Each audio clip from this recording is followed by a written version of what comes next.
but she has come amidst us to put us into a state of meditation where you experience the divinity within you, the divine music within you. Mataji wants all of us, all the seekers, to be converted into Gopal's Venu, the flute of Lord Krishna, when you experience the divine music of the Devi within you. On this very auspicious occasion, when Mataji is in this capital city of Delhi, I appeal to all the seekers here to partake of the divine blessings of Mataji and experience and become Gopal's Venu. We are all flutes where the ego is completely negated and where you experience only the divinity within you. This is a very Mataji is here only for a few more days. Now, it is our bounden duty to spiritually uplift ourselves and also bring as many as seekers as possible to the divine path. And this is the greatest opportunity of our life to experience the divinity within us and enjoy the beauties and the bliss of the God within us. Thank you very much.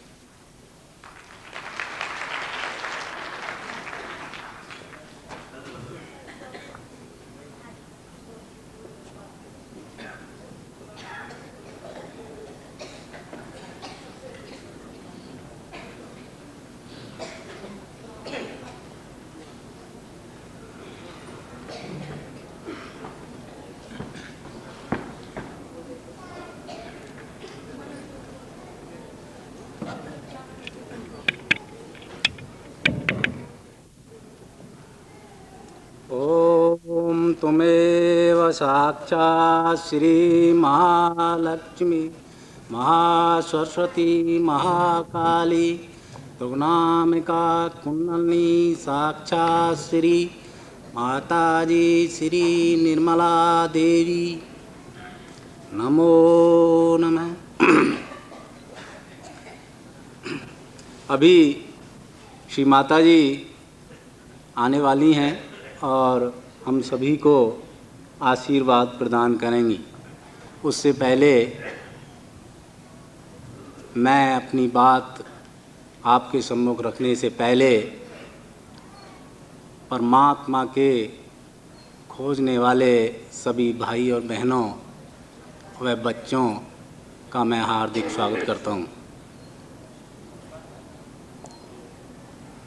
और परम प्रभु परमात्मा से ये प्रार्थना करता हूँ कि आप परमात्मा श्री माता जी के परम प्रेम में और सहज योग में स्थिर हों। श्री माता जी द्वारा ये सहज योग की विधि हम सबको दी जा रही है, सिखाई जा रही है।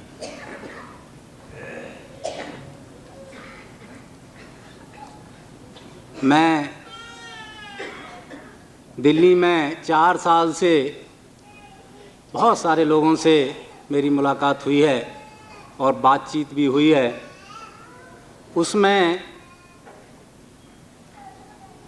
बहुत सारे काफ़ी लोग ये कहते हैं कि जी बहुत सारे धर्म और बहुत सारे मतांतर हमारे हिंदुस्तान में चालू हो गए हैं और उनमें से ही एक ये सहज योग आपका है जो एक नए तरीके से परमात्मा की तरफ जाने का रास्ता बता रहा है। मैं जो कुछ भी मैंने 3-4 साल के अंदर सहज योग के अंदर पाया है उसके आधार पर मैं अपने भाइयों को ये समझाने का प्रयत्न करता हूँ कि भाई ये सहज योग बहुत ही पुराना है, बहुत ही अपना है, बहुत ही नज़दीक है, नई कोई चीज़ नहीं है।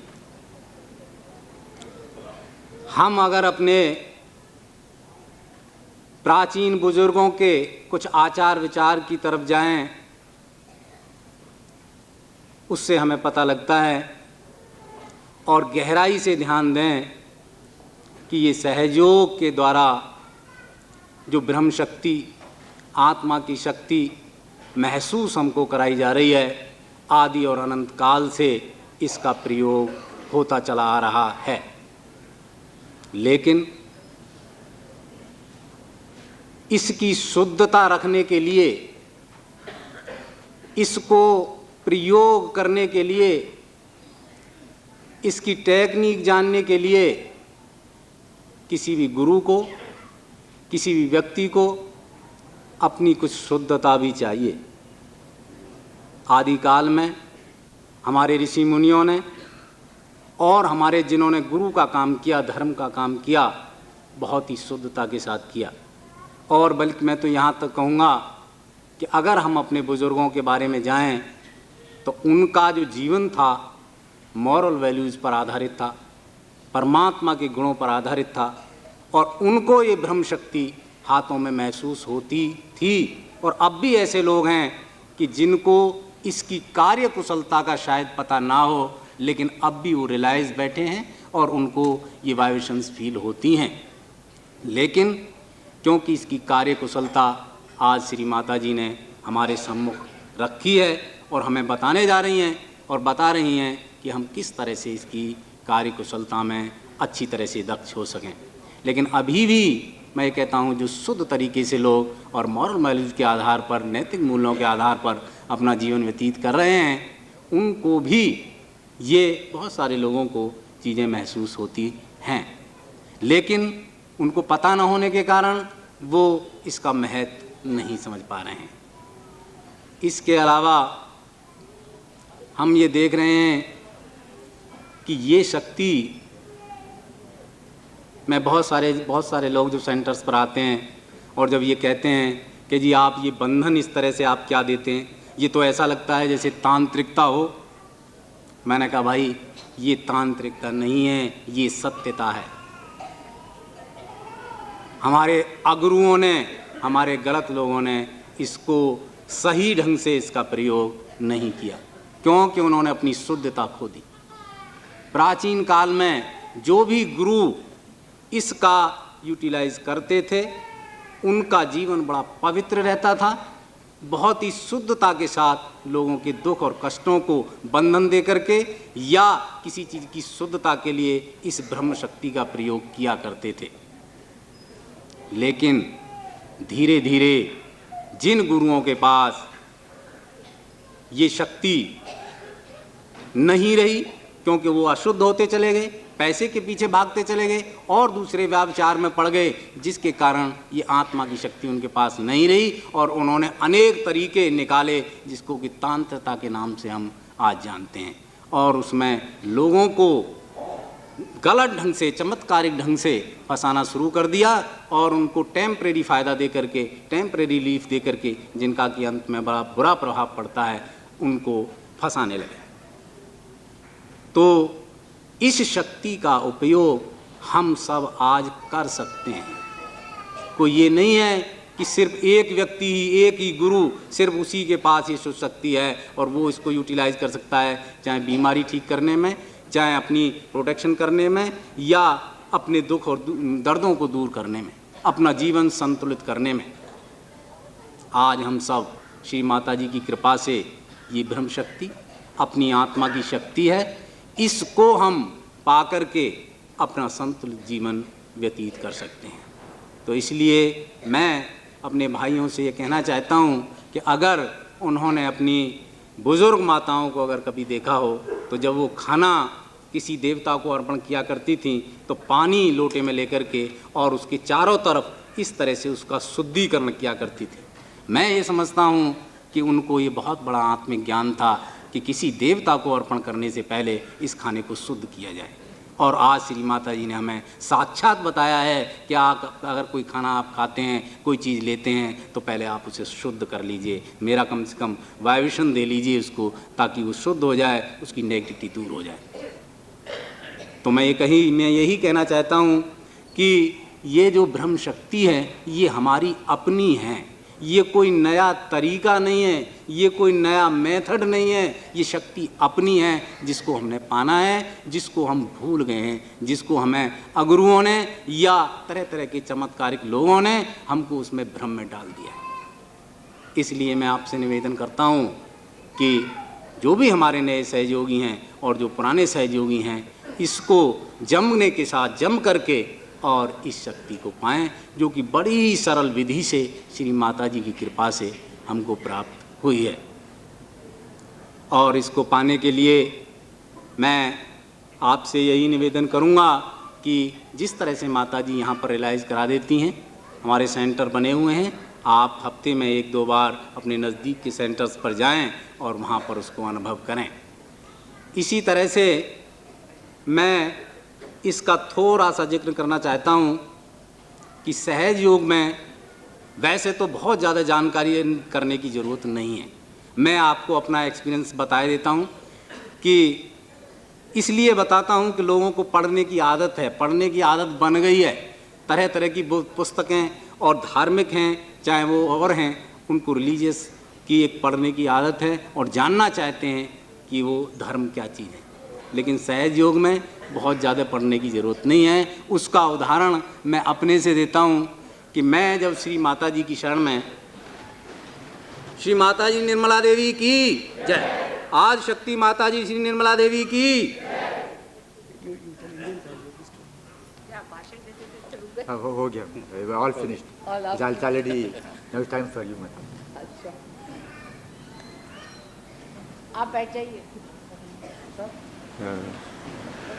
All the established Sahaja-yogis, if necessary, are requested to go up and give the front seats and middle seats for the newcomers.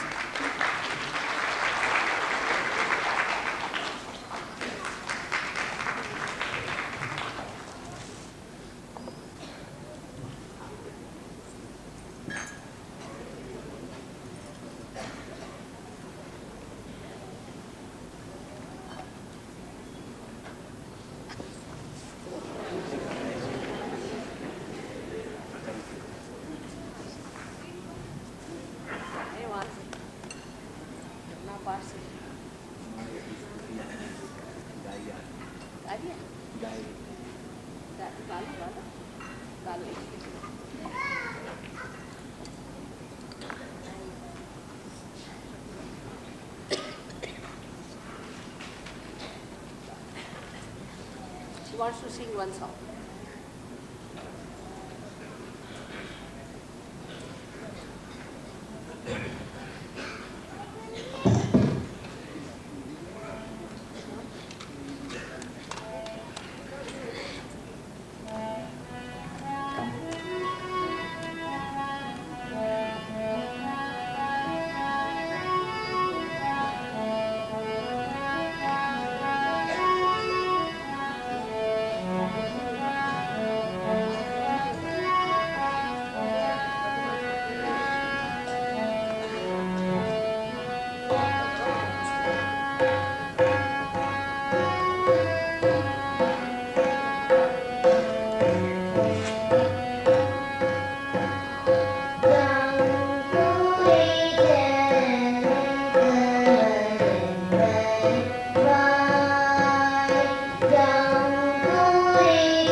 सत्य को खोजने वाले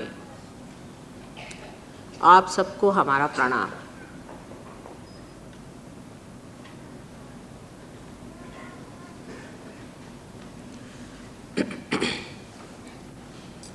लेकिन सत्य क्या है? सत्य को पाना माने क्या? सत्य की खोज ज़रूर इंसान कहता है, लेकिन वो ये नहीं जानता कि सत्य क्या है। सत्य बहुत सरल सी चीज़ है। सत्य ये है कि ये सृष्टि सारी परमात्मा ने रची है और उस सृष्टि में उसने आपको एक सुंदर मानव स्वरूप में आशीर्वादित किया हुआ है और इस मानव स्वरूप को अब उस परमात्मा को जानना है। ये असली सत्य है। जिस बाप ने अपने बेटे को संजोया, उसको पढ़ाया लिखाया बड़ा किया, जब वो होनहार हो गया तो उसे कहा कि तुम अपने सिंहासन पे आसीन हो जाओ। इस परमात्मा की कृपा को पाना यही सत्य है। सत्य यह है कि आप आत्मा हैं। आप शरीर, मन, बुद्धि, अहंकार आदि ये जितने भी आपको जड़ में दिखाई देने वाले अंग हैं, वो नहीं, आप स्वयं आत्मा हैं। ये सत्य है। लेकिन सवाल ये पूछा जा सकता है कि फिर ये सत्य हमें पहले ही क्यों न पता? हमें पहले ही जाना जाता तो अच्छा होता। इतनी लंबी चौड़ी हमें दौड़ क्यों लगानी पड़ी? इसके लिए बाइबल में लिखा गया है कि परमात्मा ने तो चाहा था कि आपको सारा ही सुख एक साथ दे दें, लेकिन मनुष्य को ये इच्छा हुई कि वो खुद जाने, वो खुद सब चीज़ों के बारे में जाने कि वो चीज़ क्या है, ये पृथ्वी क्या है, ये पृथ्वी कहाँ से आई, ये दुनिया कैसी बनी। ये सब को जानने के बाद ही वो चाहता था कि वो परमेश्वर को जाने। इस एक गलती के कारण ही मनुष्य को हजारों वर्षों तक परमात्मा को खोजना पड़ा। आज ये खोज उस कगार पे पहुंच गई है जहाँ पर कि इसके दर्शन होने में बिल्कुल समय नहीं लग सकता और लगना नहीं चाहिए, क्योंकि आप जानते हैं कि किस विघ्न में हम लोग फंसे हुए हैं, किस तरह की समस्याएं आज सारे संसार के सामने बाहें फैलाई खड़ी हुई हैं और न जाने किस क्षण ये सारा संसार ही पूरी तरह से भस्मीसात हो जाए। हम लोग इसकी ओर नज़र करें या न करें, जो वस्तु स्थिति है वो इसी प्रकार अत्यंत गंभीर है। इस चीज़ से हम अनभिज्ञ नहीं हैं, लेकिन मनुष्य के पास एक बड़ी भारी किमिया है कि वो सत्य से दूर ही रहना चाहता है, उससे भागना चाहता है। मनुष्य को ये मालूम है कि उसकी मृत्यु किसी क्षण भी हो सकती है, तो भी वो इससे अनभिज्ञ रहता है परमात्मा की माया में कि उसका मृत्यु कभी भी हो सकता है। इसलिए जो जीवन का समय है ये बहुत महत्वपूर्ण है और इस जीवन में जो कुछ पाना है सो इसी जीवन में पाना है। हो सकता है किसी भी क्षण ये जीवन समाप्त हो जाए और कुछ भी लिए बगैर हम खाली हाथ इस संसार से चले जाएं। ऐसी दशा में अगर कोई आपसे परमात्मा की बात करता है तो उधर भी इंसान के पास पूरी ताकत है कि वो उधर ध्यान न दे, उसके बारे में बिल्कुल विचार न करे, क्योंकि जो चल रहा है ठीक है, बस हम खुश हैं किसी तरह से। इस भ्रम में मनुष्य हर समय रहता है। ये भ्रम ऐसा है कि मनुष्य को बहलाए रहता है और उस बहलावे में वो बहकते रहता है और उसी में वो चलते रहता है। अंत समय में जब उसे दिखाई देता है कि अरे मैं तो कुछ नहीं पाया, ऐसे ही आया और चला गया, दुनिया भर के काम किए और मुझे सत्य का प्रकाश नहीं मिला। मैं आखिर इस संसार में आया क्यों? ऐसा जब सवाल खड़ा होता है, उस वक्त मृत्यु आपके दरवाजे पे खटखटा रही है। यही हाल आज अपनी वर्तमान स्थिति का है कि जब भी मैं अखबार उठा के पढ़ती हूँ तो देखती हूँ कि घोर नरक संसार में तैयार हो रहा है, घोर नरक।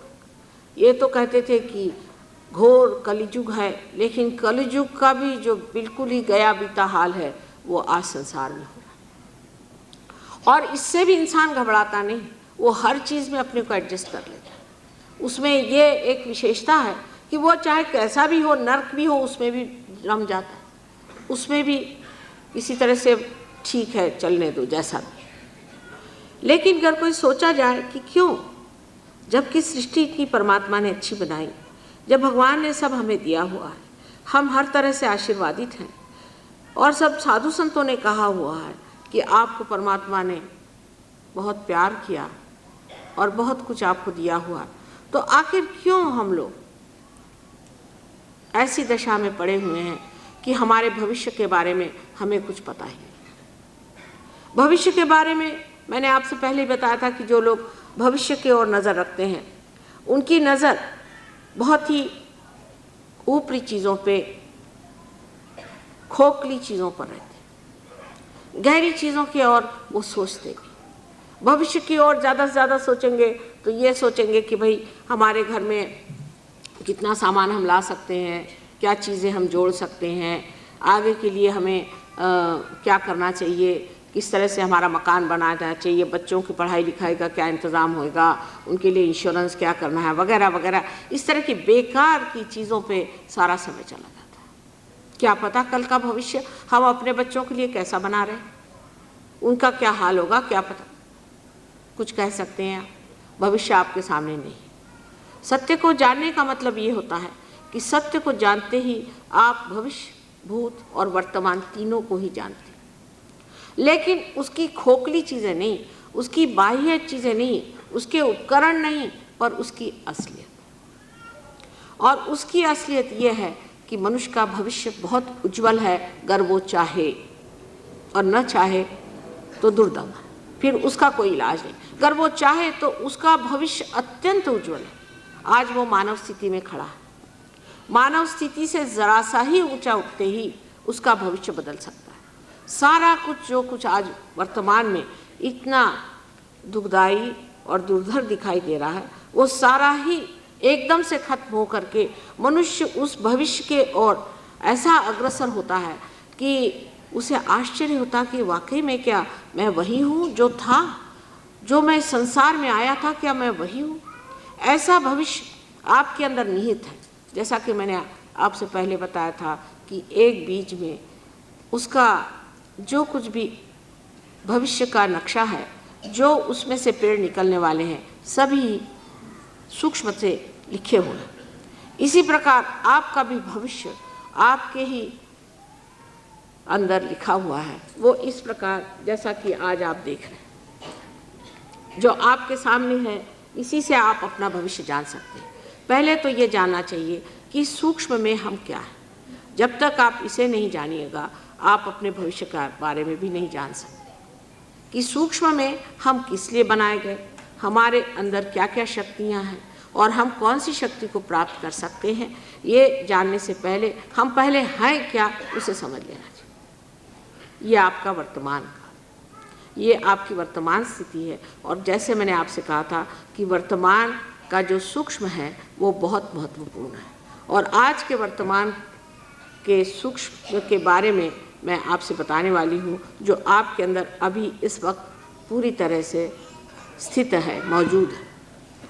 यह आपके अंदर बसी हुई पूरी तरह की एक व्यवस्था परमात्मा ने बड़ी सुंदरता से की हुई है। आपके अंदर कुंडलिनी त्रिकोणाकार अस्थि में बैठी हुई है, और उसके नीचे ये जो चक्र है इसे मूलाधार चक्र कहते हैं। और कुंडलिनी जो है ये स्वयं मूलाधार कहलाई जाए कि ये मूल का आधार है, मूल का आधार है। लेकिन इसका चक्र बाह्य में बाहर है, जिसको कि मूलाधार चक्र कहते हैं। इस चक्र के बारे में आपको मैंने पहले लेक्चर में बताया था कि अबोधिता इसका गुण है, इनोसेंस इसका गुण है। अब ये हमारे अंदर गुण है। कोई आदमी होता है बहुत अबोध होता है, बहुत इनोसेंट होता है। हम लोग सोचते हैं कि ये इतना भोला कैसे, इतना सीधा कैसे, ये इसमें कैसे इतनी सादगी कैसे रहेगी। बात यह है उसका ये चक्र जो है ये अभी तक किसी तरह से क्षत नहीं हुआ, उस पर कोई हानि नहीं आई।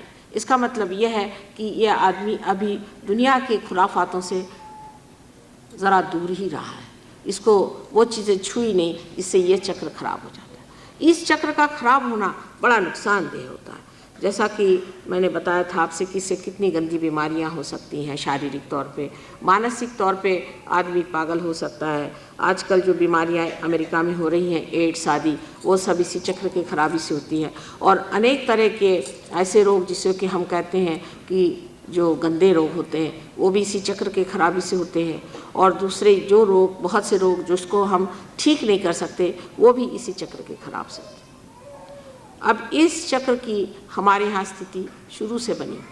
जब हम बाल्यावस्था में थे तभी से चक्र हमारे अंदर स्थित है। ये सब सर्व से प्रथम जो हम श्री गणेश को मानते हैं उनका ये चक्र है। अब ये कहना कि श्री गणेश को हम क्यों माने, न माने, मैं नहीं कहती कि आप लोग मानिए, क्योंकि हर चीज़ आपको दिखाए बगैर आप मानने वालों में से नहीं। लेकिन एक बात है कि अगर आपसे हम कोई बात कह रहे हैं तो इस चीज़ को एक धारणा के रूप से तो आप समझ सकते हैं, और उसके बाद अगर ये चीज़ आपके सामने साक्षात हो जाए तो उसको मानने में कोई हर्ज नहीं होना चाहिए। ये चक्र आपके अंदर स्थित है, बड़े अच्छे से स्थित है। इस भारतवर्ष में बहुत लोगों पर इतनी कृपा इस देश की, इसके संस्कृति की है कि इस चक्र पे हानि बहुत कम है। और देशों में इस पर बहुत हानि हुई है, और देशों में सोचे कि ये चक्र एकदम सुप्तावस्था से भी गई बीती दशा में है और बड़ी मेहनत करनी पड़ी। हमारे अंदर जो दूसरा चक्र है, जिसे कि यहाँ नाभि चक्र कहना चाहिए क्योंकि इसको ही हम दूसरा चक्र मानते हैं, इस चक्र से हमारे अंदर धर्म स्थापित होता है। ये चक्र हमारे अंदर हमारे जो स्वयं धारणा शक्ति है, जो हमारे अंदर हमारा मनुष्यत्व है, उसको संरक्षित रखते हैं। इस चक्र पे 10, आप देखिए कि 10 उसकी पंखुड़ियाँ हैं, और ये जो 10 पंखुड़ियाँ हैं, इन 10 पंखुड़ियों पर 10 गुरुओं का वास है। ये गुरु लोग जो इसको हम सदगुरु कहते हैं, जैसे नानक साहब थे आपके, और उनसे पहले बहुत सारे हो गए, आदिनाथ आदि, जो बहुत से ऐसे गुरु हो गए हैं, वो सब गुरुओं ने इसको संरक्षित हमारे अंदर रखा है। अब आप समझ रहे हैं कि यह मैं आपके उत्क्रांति की बात कर रही हूँ। कार्बन जब आप थे तब आपके अंदर सिर्फ गणेश तत्व था, फिर उसके बाद में आपके अंदर जो अंतरिक्ष तैयार हुआ, वो अंतरिक्ष जो है वो आपके स्वाधिष्ठान चक्र से हुआ। पर ये नाभि चक्र से निकलता हुआ एक स्वाधिष्ठान चक्र है, जिससे आपके अंदर अंतरिक्ष तैयार हुआ। ये अंतरिक्ष तैयार होते होते फिर उसमें से पृथ्वी बनाई गई। ये पृथ्वी विशेष रूप से स्वरूप से ऐसी बनाई गई कि जिस पे मनुष्य पनप सके, उसके शारीरिक, मानसिक और बौद्धिक संतुलन को रखते हुए ये पृथ्वी उसका संगोपन कर सके। इस तरह की ये सृष्टि विशेष स्वरूप से बनाई गई, जिससे कि आप यहाँ पर पनपते हुए एक अच्छे मानव के रूप में स्थित हो जाए। ये जो स्वाधिष्ठान चक्र है, इस चक्र के हमारे अंतर्गत हम लोग बहुत से कार्य करते हैं, जैसे कि जितना भी सृजन का कार्य है, क्रिएटिविटी का कार्य है, क्योंकि ये सृजन का चक्र है, इसलिए हम जो भी क्रिएटिविटी का कार्य है वो इसी चक्र से करते हैं। जैसे कोई बड़ा भारी आर्टिस्ट है, या कोई म्यूजिशियन है, या कोई किसी भी तरह से सृजन का कार्य करता है, कोई लेखक है और या कवि है, वो सब इसी चक्र को उपयोग में लाते हैं। इसकी भी बारे में हमको समझना चाहिए कि इस चक्र का ज़्यादा इस्तेमाल करना भी ठीक नहीं। कोई सी भी चीज़ में अतिशयता करना ठीक नहीं होता है। खासकर इस चक्र के बारे में ऐसा देखा गया है कि जब मनुष्य बहुत ज़्यादा सोचता है तब ये चक्र, इसकी गतिविधि इतनी बढ़ जाती है कि ये दूसरे इसके जो काम है वो नहीं कर पाता। और इसीलिए जब आदमी सोच विचार में या भविष्य के और ज़्यादा नज़र करता है तो उसकी जो कार्य प्रणाली है वो बड़ी दूषित हो जाती है। उसकी कार्य प्रणाली इस प्रकार है कि ये चक्र जो है और भी चीज़ों को देखता है, जैसे कि आपका लिवर है, आपकी किडनीज़ हैं, आपके पैंक्रियाज है, या आपका स्प्लीन है, और कुछ हिस्सा इंटेस्टाइन का, इनको भी संभालता है। ये सब चीज़ों को संभालने की जगह अगर इसको सिर्फ आपके विचार के लिए जो आपके ब्रेन में जो छोटे छोटे सेल्स हैं उन सेल्स के लिए तैयारी करनी पड़े और जो पेट में जो मेद है यानी फैट है उसके छोटे छोटे पेशियों को तैयार करना पड़े, तो उसका बाकी का जो काम रह जाता है और उसके कारण जो आदमी सोचता है उसे जिस तरह की बीमारियां होती हैं, माने सबसे बड़ी तो उसको बीमारी पहले होती जो लिवर की बीमारी होती, ऐसे आदमी को लिवर की बीमारी होती है, या उसे जो है पैनक्रियाज की माने डायबिटीज़ हो सकता है, या उसे ब्लड कैंसर हो सकता है, और उसके अलावा उसको हाई ब्लड प्रेशर भी हो सकता है। क्योंकि जब आप आगे की बहुत सोचते हैं तब आपका एक जो चक्र है बेचारा वो उसमें संलग्न हो जाता है, जिससे कि उसकी जो बाकी की जो क्रियाएं हैं वो सब रुक जाती हैं। मैंने अंग्रेज़ी में इसके बारे में आपको बताया था और आज मैं थोड़ा हिंदी में बता रही हूँ जिससे सिलसिला बनता जाए। आगे उससे जो चक्र हैं वो भी बड़े महत्वपूर्ण हैं। जैसा कि मैंने कहा कि नाभि का चक्र आपको धर्म देता है। हमारे यहाँ जो सद्गुरु हो गए उन्होंने सबने कहा कि धर्म से चलो, धर्म से चलना चाहिए, धार्मिकता से रहना चाहिए। धर्म में उन्होंने 10 धर्म मनुष्य के लिए बताए हैं, वो मनुष्य को करना चाहिए। अगर ये धर्म से हम च्युत हो जाते हैं, उससे अगर गिर जाते हैं तो हमारी मनुष्यता गिर जाती है। इसमें से सबसे बड़ा हमारे यहाँ जो आजकल गिरा हुआ धर्म है वो है पैसा। पैसे के पीछे में मनुष्य सारी अपनी मानवता खो दे। जिस आदमी के पास ज़रा ज़्यादा सा पैसा हो गया तो वो सोचता है कि उसको किसी से भी संबंध रखना, किसी से भी प्यार करना या किसी से भी अच्छे से बातचीत करना माने पाप। ये बिल्कुल आप देखिए कि पैसा ऐसा खोपड़ी पे बैठ जाता है, पर इस आदमी को ये पता नहीं कि आखिर ये पैसा किस लिए। इस पैसे से आप अपनी प्रतिष्ठा चाहते हैं, आप चाहते हैं कि आप प्रतिष्ठित हो, इसीलिए पैसा है। लेकिन आप ऐसे आदमी के पीछे में सुनिए तो कहते अरे इनसे कौन बात करे, ये तो बड़े बदतमीज़ आदमी हैं, इनको किसी से बात करने का ढंग नहीं, इनको कोई किसी से व्यवहार नहीं है, किसी से प्यार नहीं है, किसी से मोहब्बत नहीं है, इनके पैसे से क्या करना, ये किसी को पैसा उठा के देते हैं।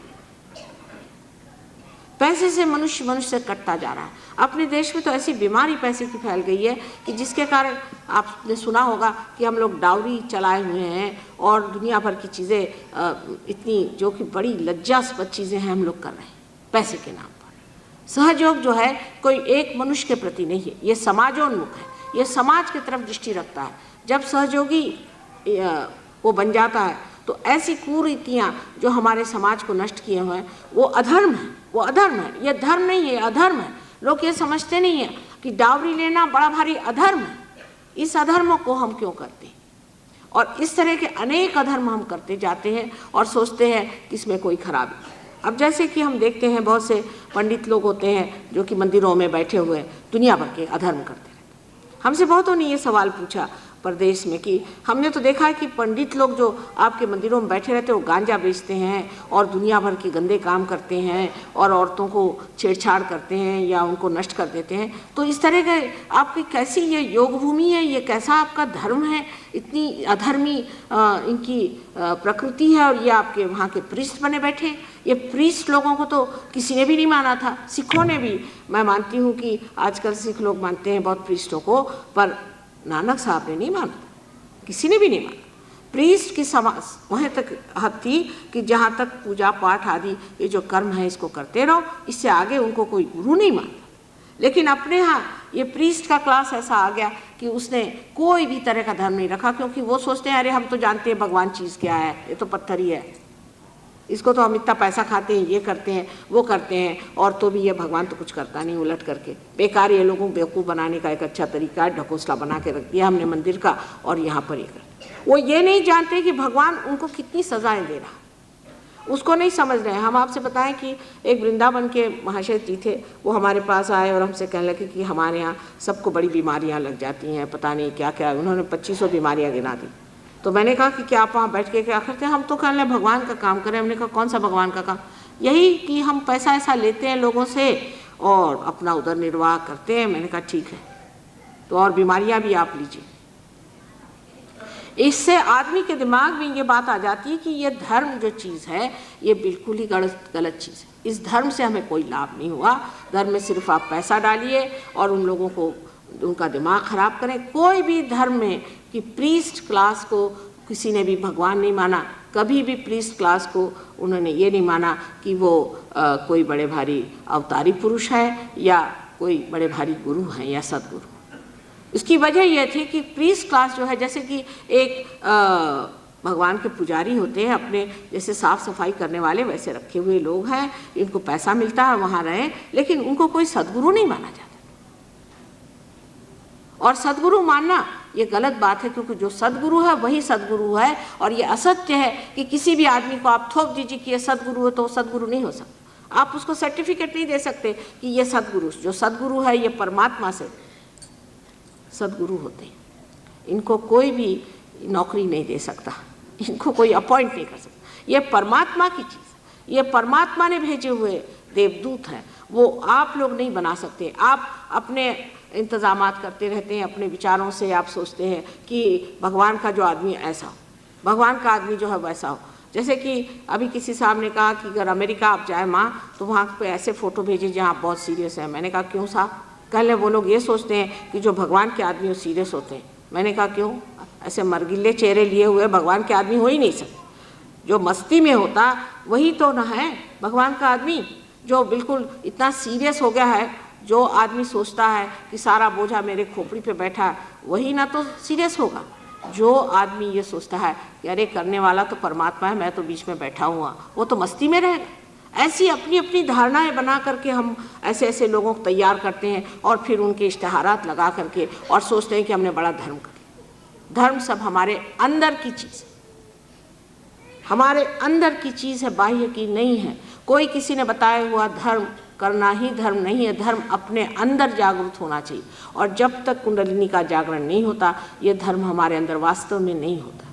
बड़ी मेहनत की, सदगुरुओं ने बहुत मेहनत की है, बहुत समझाया है और कहा है बार बार कि अपने अंदर उसे जागरूक करो, और बार बार कहा है कि संतुलन में रहो, अधर्म में मत जाओ। लेकिन हम लोग उसको मानते नहीं। आज लोग देखते हैं कि जो लोग कहते हैं कि हम बड़े धार्मिक हैं, इधर धार्मिक कहते हैं, उधर लोगों को मारते पीटते रहते हैं, या कहते हैं हम धार्मिक हैं अपने घर वालों को सताते हैं, कहते हैं हम धार्मिक हैं और किसी को गरीबों को सताते हैं। ऐसे आदमी धार्मिक हो नहीं सकते हैं, क्योंकि परमात्मा का एक धर्म है सिर्फ, जो है प्रेम, जो है सिर्फ प्रेम। प्रेम के अलावा परमात्मा और कुछ नहीं। अगर उसको हमारे प्रति प्रेम नहीं होता तो उसने हमें इंसान न बनाया, इतनी मेहनत न की होती। हालांकि हमने उसके प्रति कुछ नहीं किया। अगर इंसान सोचे आज हमने भगवान के प्रति क्या किया, ये तक तो नहीं हुआ कि हम धर्म से रहें, ये तक तो नहीं हुआ कि हमने प्रेम बांटा, ये तक तो नहीं हुआ कि हमने दूसरों की कोई पूछताछ करी जो उसी के बंदे बैठे हों। सब गलत सलत चीज़ों को धर्म मान करके जब हम चल पड़ते हैं, तब अपने बच्चे पूछते हैं कि अगर यही धर्म है तो हमें ऐसा भगवान नहीं चाहिए। वो भी उनकी बात सही है। तो सहयोग जो है एक समाजोन्मुख है, समाज की तरफ उसकी दृष्टि है। जब आप सहयोग में आते हैं तो आपको ये सब गलत धारणाएं अपनी तोड़नी पड़ती। तब बहुत से लोग बुरा मान जाते हैं कि जैसे समझ लीजिए कोई सहयोग में आया और हमने कहा कि देखिए आप डावरी नहीं ले सकते, तो वो नाराज़ होकर चले जाते हैं। चले जाए, भले चले जाए, क्योंकि यहाँ गलत आदमी बिठाने से फ़ायदा क्या? क्योंकि सहयोग चीज़ ऐसी है कि जिसमें आपको कुछ बनना पड़ता है। कोई सर्टिफिकेट नहीं मिलने वाला आपको कि आप साहब सहयोगी हो गए, आप में इससे बनना पड़ता है। अगर आप इसमें कुछ बनिएगा नहीं तो आपके हाथ में चैतन्य नहीं आएगा, नहीं आपको माना जाएगा कि आप आत्म साक्षात्कारी पुरुष हैं। अभी इन संत साधुओं को हमारे यहाँ कबीरदास जी हो, नानक साहब हो गए, बड़े बड़े संत साधु हो गए, उनके कितने नाम लिए जाए उतने कम है। उनको क्या कहना पड़ता था कि आप ये गलत काम मत करो, वो गलत काम मत करो? क्या ऐसा उन्हें बताना पड़ता था? वो स्वयं ही धर्म में खड़े रहते थे, वो स्वयं ही धर्म की बात करते थे। उनको कभी भी ऐसा तो नहीं कहना पड़ा कि आप ये गलत काम मत करो, इधर मत जाओ, शराब के गुत्ते पे मत जाओ। क्यों नहीं करते थे? आखिर ये सोचना चाहिए कि वो अगर उनके पास भी शरीर धारणा थी तो वो ऐसे गलत काम क्यों न करते थे, और क्यों वो प्रेम में इतने अभिभूत रहते थे।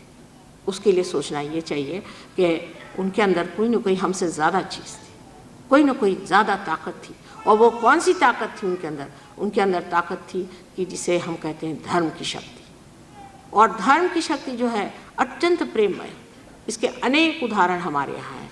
जैसे रामचंद्र जी से लीजिए कि जब वो जंगल में गए तो एक भीलनी वहाँ खड़ी थी, उसके दांत बेचारे के पास थोड़े से दांत थे। बुढ़िया भीलनी औरत बेर तोड़ के लाई, उसमें एक दांत लगा करके देखती थी कि यह खट्टा तो नहीं है, और वो रामचंद्र जी को उन्होंने दिया। रामचंद्र जी सर में लगा करके, हृदय में लगा करके उसको खाया, और अपनी पत्नी से कहते हैं कि इतने अच्छे तो मैंने कभी फल कोई खाए ही नहीं लिया। कितनी प्रेम की महिमा है उनके। आखिर वो जाति के क्षत्रिय थे, वो कहते मेरी जाति ऊंची है, मैं क्यों, एक भीलनी जो कि बिल्कुल गरीब है, पता नहीं दांत उसके कैसे हैं क्या है, ना कोई विचार के उस प्रेम को उन्होंने पहचाना, उस प्रेम की शक्ति को उन्होंने उस बेर में देखा और उसे खाया। आप समझ सकते हैं कि जो मनुष्य आत्म साक्षात्कारी होता है वो प्रेम ही के सहारे जीता है और प्रेम ही बांटता है। उसके पास और कुछ देने लेने का नहीं बनता। इस प्रेम की शक्ति को जब तक आप नहीं अपने अंदर पाइएगा तो आप कितने मंदिर और गिरजा और मस्जिदों में, गुरुद्वारे में घूमिए, लेकिन उसका कोई फर्क नहीं पड़ता। पहली चीज पहचान एक आदमी आत्म साक्षात्कारी होने के, वो प्रेम से भरा रहता है। इतना प्रेम और इतनी क्षमा उसके अंदर होती है। बुद्ध को एक बार एक आदमी ने बहुत परेशान कर दिया, और जब वो कुछ आगे गए तो उस आदमी ने जाकर के उनकी क्षमा मांगी दूसरे गांव में। तो उन्होंने कहा तुम किसकी क्षमा मांग रहे? कहले आपकी बुद्धदेव, मैंने आपको बहुत अपमानित किया, मुझे क्षमा करें। कहले कौन से बुद्धदेव? जो वहाँ थे वो तो अब खत्म हो गए, ये तो दूसरे बुद्धदेव आ गए, अब बोलो। ऐसे ही कृष्ण के लिए कहा जाता है कि विदुर के घर जाके उन्होंने साग खाया, विदुर के घर जाकर साग खाया। ये हम गाते हैं, कहते हैं, समझते हैं, लेकिन हम अपने जीवन में नहीं देखते कि हम अपने जीवन में किसी को कितना प्यार देते। सास बहुओं को सताएगी, बहू सास को सताएगी, भाई बहन को काटेगा। ये जो आज वैमनस्य सारे संसार में फैला हो, इसका कारण यह है कि हमारे अंदर प्रेम की शक्ति जागरूक नहीं। आपस में गला काटना, कोई सिख है तो कोई हिंदू है तो कोई मुसलमान है, तो इस देश के टुकड़े टुकड़े करके रख दिए इस वैमनस्य की वजह से। ये सोचना चाहिए कि हमारे अंदर ये शक्ति अभी जागरूक नहीं। सारा संसार एक है, परमात्मा ने कोई अलग अलग चीज़ें थोड़ी बनाई। सारा संसार एक है, ये तो बड़ा भारी कलाकार है, उसने अलग अलग चीज़ें बनाई कि एक पहाड़ी बना दी, एक नदी बना दी, कुछ और बना दिया। लोग इसका मतलब थोड़ी कि आप अलग अलग बन के बैठिए और झगड़ा करिए। जो चीज़ उन्होंने आपको दी उससे प्रेम उभरना चाहिए, उसके अलावा और कुछ नहीं होना चाहिए। किंतु है नहीं। इसकी वजह यह है कि हम जागरूक नहीं। जिस वक्त हम जागरूक होते हैं, जब हमारी कुंडलिनी जागरूक होती है, जब इन चक्रों से गुजरती है, तब हमारे अंदर पहली संवेदना आती जिसे हम सामूहिक चेतना कहते हैं। सामूहिक चेतना का मतलब यह है कि हमारी जो नसें हैं, जो हमारे सेंट्रल नर्वस सिस्टम है, क्योंकि उत्क्रांति की बात है ना, ये उत्क्रांति में जो नया पदार्पण होता है, जो नया स्टेप आप लेते हैं, उस स्टेप में आप महसूस करते हैं कि आपके हाथ में ही आप महसूस करने लगते हैं। इन उंगलियों के चक्रों पे ही आप जान जाते हैं कि आपकी क्या दशा है और दूसरों की क्या दशा है। ये जब घटित होता है तब दूसरा कौन है, सवाल ये खड़ा होता है कि दूसरा है कौन। जब ये सवाल आता है तब फिर प्यार का सागर उमड़ पड़ता है कि दूसरा कौन है। ये तो मेरा ही हाथ, ये तो मेरा ही सब कुछ है, अब दूसरा कौन है। दूसरा जब कोई रहा ही नहीं तो झगड़ा किस चीज़ का। जब सब हमारे ही अंदर हो गए तो किससे झगड़ा किया जाए? क्या इस आँख को निकाल दिया जाए कि इस उंगली को काट दिया जाए? ऐसा विचार सिर्फ दिमागी नहीं होता है, ये हमारे नर्वस सिस्टम में आ जाता है। जैसे कि हम गंदगी को अपने नाक से सूंघ सकते हैं, उसी तरह वैमनस्य की गंदगी हमारे अंदर एकदम से महसूस होने लग जाती है और चाहते नहीं ये चीज़ नहीं चाहिए। जब धर्म जागृत होता है तो हमारी इतनी धार्मिक चेतना ज़बरदस्त हो जाती कि उस धर्म के अंदर हमें बताने की ज़रूरत नहीं कि अधर्म क्या है, मनुष्य एकदम उसे छोड़ देता। पर इन लोगों ने बहुत मेहनत की। इससे एक तो फ़ायदा है कि इनके बूते पे हम भी कह सकते, नहीं तो हमारे लिए लोग कहते कि आप कहाँ से कह रहे।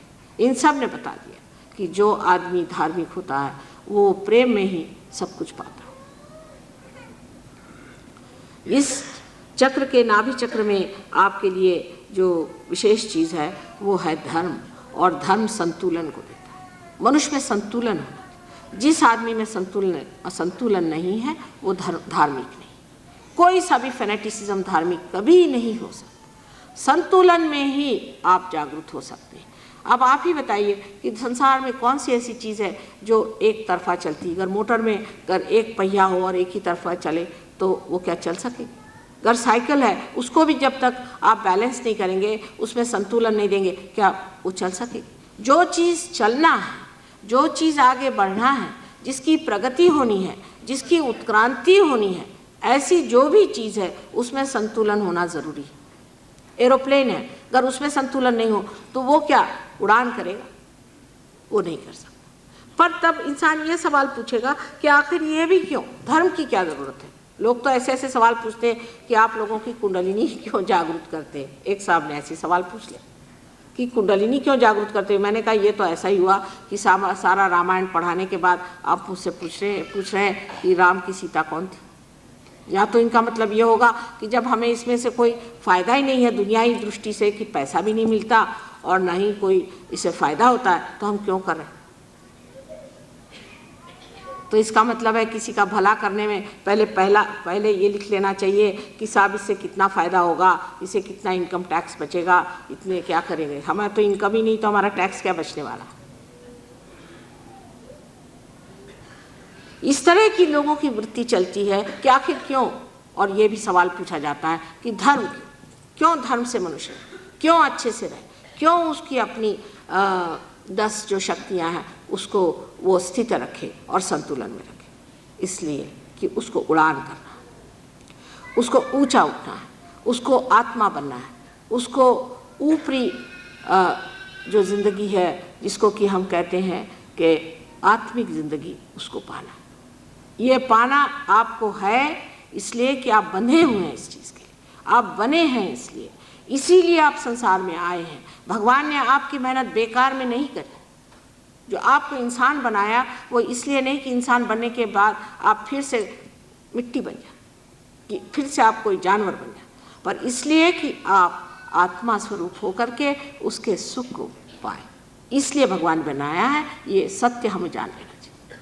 हम लोग तो अब ये सोचते हैं कि जो कुछ भी हमें मिला है, ये शरीर, ये आँखें, ये हाथ, ये जैसे कुछ हमारा हक था इसलिए मिला, हमें मिल गया, अब इससे आगे हमें कुछ करना ही नहीं। यह आपको मिला नहीं, ये दिया गया है। ये सब आपको आशीर्वादित किया गया है। इससे आगे क्या करना, आगे कहाँ जाना, यही सूक्ष्म जो हमारा भविष्य है उसके और हमारी नज़र नहीं, और जो बेकार की चीज़ है उसके और हमारी नज़र। जब ये हमारे अंदर जागरूक हो जाती है, ये उत्कंठा या ये क्यूरियोसिटी कि अब इससे आगे हमें कहाँ जाने का है, इससे आगे हमें क्या पाने का है, जिस वक़्त आपके अंदर ये तृष्णा जागरूक हो जाती, ये इच्छा जागरूक हो जाती, उस वक़्त कहा जाता है कि आप साधक। और ऐसे साधकों को मेरा नमस्कार है। जो साधक है वो है जिसने कि जान लिया कि इससे परे कोई चीज़ है, इससे परे कोई चीज़ है, ऐसा जिसने समझ लिया वही साधक है। अब जो कि नाभि चक्र है, ये लक्ष्मी का तत्व है। इस लक्ष्मी तत्व में हम घूमते रहते हैं। सारा लक्ष्मी तत्व जो है, पैसा कौड़ी, ये वो दुनिया भर की चीज़, और फिर धर्म के चक्कर, ये सब चक्करों में हम घूमते रहते हैं। लेकिन इससे परे कोई ना कोई चीज़ होनी चाहिए, क्योंकि अभी तक जो हमने किया, हमने इतना किया। एक मुसलमान शेख गुरुजी करके हैं, उनका माँ मेरे तो हालत ख़राब गई, घुटने मेरे टूट गए नमाज पढ़ते पढ़ते। तो मैंने कहा चलो इससे कुछ फ़ायदा नहीं, तो मैं वारकरी हो गया। मैं पंडरी जाता था अपनी हमारे यहाँ टाल कहते हैं उसे, जो जंजीरा बजाते हैं, वो बजाते बजाते एक महीना वहाँ जाता था, वहाँ सर रोज़ फोड़ता था भगवान के सामने। मुझे भगवान तो मिले नहीं। और अब आगे मैंने सोचा कि ये सब तो है नहीं, इसमें तो भगवान नहीं, आगे क्या। तो फिर कह लिया, मैंने दाढ़ी बढ़ा ली, ये किया। मैंने सोचा चलो मैं भी अवधूत हो जाता हूँ, मैं कहता हूँ कि मैं भी अवधूत हूँ। वो भी करके देख लिया, फिर दूसरा और कुछ करके देख लिया नाटक, तो परमात्मा मिले नहीं।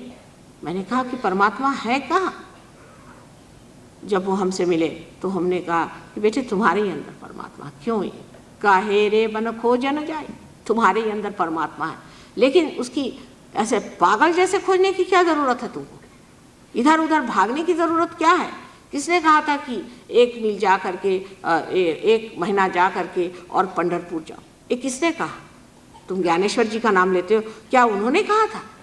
उन्होंने कहा था जाइए, उन्होंने तो नहीं कहा था, उन्होंने तो कहा था कि ध्यान में परमात्मा को पाया जाता है। जब ध्यान कहा गया है तो क्या आप बैठ करके परमात्मा का ध्यान किया आपने? क्या आपने सोचा कि आगे जाना है? जिस दिन ये मनुष्य के मन में भावना आई उसी दिन लक्ष्मी से महालक्ष्मी का तत्व बन जाता। जिस दिन ये विचार उसके अंदर जागृत हुआ कि इससे आगे कोई चीज़ पाने की है, उसी दिन उसका जो लक्ष्मी तत्व है वो महालक्ष्मी तत्व बन जाता। और महालक्ष्मी तत्व जो है उसी से हमारी सुषुम्ना नाड़ी जो है, जो पूरी ऊपर से नीचे तक मध्य मार्ग है, जिसे मिडिल पाथ कहा जाता है, वही मध्य मार्ग पूरी तरह से स्थापित हो जाता है। उस मध्य मार्ग में जो शक्ति है वो इस वक्त सीमित है, लेकिन नज़र आपकी ऊंची हो जाती है, नज़र आपकी ऊंची हो जाती है। धीरे धीरे ये बाह्य की उपकरण और ये जो आंदोलन है ये सब खत्म हो करके इंसान उस दिशा की ओर बढ़ता है जिधर उसे बढ़ना है।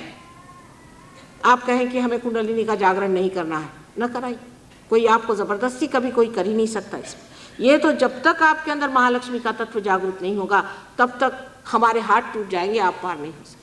अगर आपके अंदर ये महालक्ष्मी का तत्व जागृत हुआ कि इससे परे कोई चीज़ जिसे पाना है, और जो आज तक हम करते आए वो तो सिर्फ तैयारियां थी, वो कुछ हमने रास्ता उठाया नहीं अभी तक, हमारी कदम अभी तक उधर बढ़े नहीं। जब तक ये भावना अंदर नहीं आती कि हमें कहीं और ऊपर उठना है तब तक आपका महालक्ष्मी तत्व जागृत नहीं। और जब ये जागृत होता है तब धर्म की परिपूर्ति हो जाती, तब धर्म में आप पूर्ण हो जाते। फिर ऐसे आदमी का जो धर्म होता है वो जानना भी और तरह से होता है, क्योंकि कहते हैं ऐसा आदमी सारे धर्मों से परे धर्मातीत हो जाता है, उसके लिए धर्म नहीं होता। जैसे नानक साहब के लिए कहते हैं कि वो लेटे हुए थे तो लोगों ने कहा कि आप तो ऐसे लेटे हैं और पैर आपके मक्का की तरफ, तो कहा अच्छा भाई इधर पैर कर लेते, फिर मक्का की तरफ। तो मक्का क्या है, उनके पैर की धूल के बराबर तो है ही, अगर उन्होंने मक्का की तरफ पैर किए तो उसमें कौन सी ऐसी बात है। लेकिन यह धर्मातीत स्थिति जो है ये प्राप्त होनी चाहिए। आपने सुना होगा कि एक बार एक नाथ जा रहे थे, वो अपने सर पे पानी रख करके और द्वारिका जी ले जा रहे थे कि वहाँ पानी छोड़ा जाए, वहाँ पर कृष्ण की मूर्ति पर। जाते जाते रास्ते में उन्होंने देखा कि बिल्कुल नीचे उस मंदिर के नीचे एक गधा वहाँ पर बिल्कुल प्यासा मर रहा था, उसको ले जाकर उन्होंने पानी पिला दी, वो कावड़ उनको सारा ख़त्म कर दिया। लोगों ने कहा कर क्या रहे हैं, इतने दूर से लेके आए हैं और जहाँ पहुँचा था ना वहाँ नहीं पहुँचा, कल मैंने पहुँचा दिया जहाँ पहुँचा। ये धर्म से परे, कोई धर्म के आडंबर और उसमें नहीं रहते, धर्म से परे जो भी करते हैं वो धर्म ही होता है। ऐसे धर्मातीत और गुणातीत स्थिति जो है इसको पाने के लिए पहले आपके अंदर महालक्ष्मी तत्व आना चाहिए। जब तक ये आपके अंदर स्थिति नहीं आएगी आपके किसी भी कार्य में कोई भी प्राण नहीं है। आप कोई सा भी कार्य बताइए जो आप करते हैं बहुत महत्वपूर्ण। जैसे कि लोग कहते हैं हमने बड़ा सोशल वर्क किया है और हम इतने लोगों को खाना पीना देते हैं या हम इतने लोगों की रुग्ण की व्यवस्था करते हैं, सब अहंकार का इंतज़ाम आप कर रहे हैं। जब आपने कह दिया कि हम कर रहे हैं तो आप गए काम से। आप कर क्या रहे हैं? कुछ भी नहीं कर रहे हैं। ये तो आप किसी से रुपया लिया, इकट्ठा किया, और अगर आपने 25 लोगों को या 100 लोगों को भी वहाँ ला करके और उनकी रुग्णचर्या करी तो उसमें क्या?